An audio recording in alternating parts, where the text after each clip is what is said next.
Good Wednesday afternoon, Grace Trenton folks. Pastor Hutch here. Good to be with you for our Wednesday Word of the Week. You know, on Sunday we looked at a passage in 2 Corinthians 12 where the Apostle Paul says something very odd and very strange, where he says, I will boast in my weaknesses.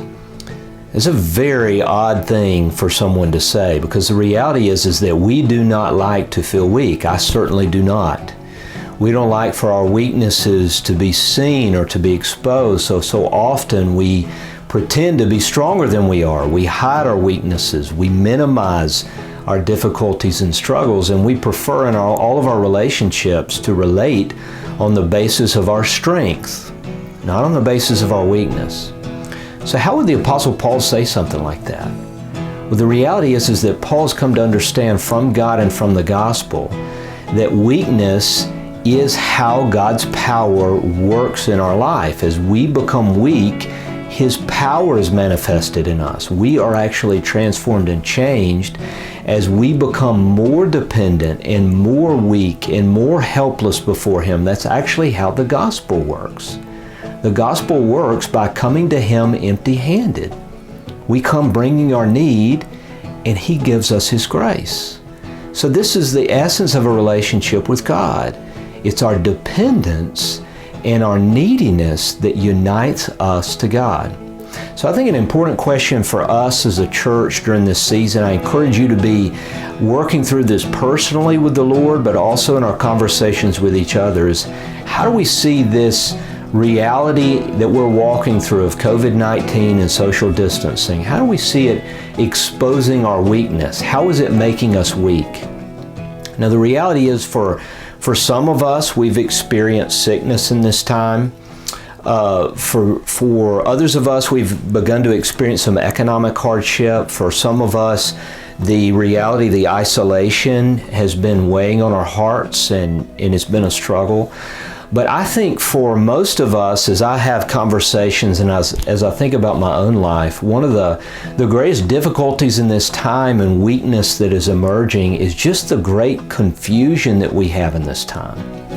Just hard to know what to do.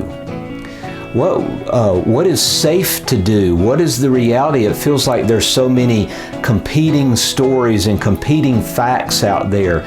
You know, is the case that we're all this is being exaggerated and overblown, and the danger is not that great, and we need to open things back up and return to normal sooner? Or is it what we hear on the other side, that we're minimizing it and we're facing more waves of this coming in the future, and we need to ratchet down more? I mean, the reality is it's so bewildering and confusing. What is right? What is true? What does tomorrow hold? And the reality is we try to figure all this out in an election cycle where the facts is being so politicized on both sides of the aisle there. And with our 24/7 news cycle and constant social media interaction, we're constantly being bombarded with stories and competing and alternative truths and facts. And it's so confusing, and it creates a tremendous amount of anxiety. What do we do? Who do we believe? You see, all of this is exposing our weakness, that we're not in control, that we were never created to know what tomorrow holds or to understand all of reality, but there is one who does. Here's my suggestion for us in this season. Let all of this confusion and feeling of being torn and frazzled and not knowing what to do, let it drive you in prayer to the Lord. That would be my hope for us as a church, that in this season our prayer would go up, because prayer is essentially bringing our helplessness to God. And so often I think that we think about prayer as a duty that we offer to God, and if we're a stronger Christian, then we pray more. And I think oftentimes we think our problem is that we're not strong enough to pray, that if I was more determined and disciplined, then I would pray. But the reality is our strength is the barrier to prayer. You see, it's only whenever we feel helpless and weak that we actually do run to God in prayer.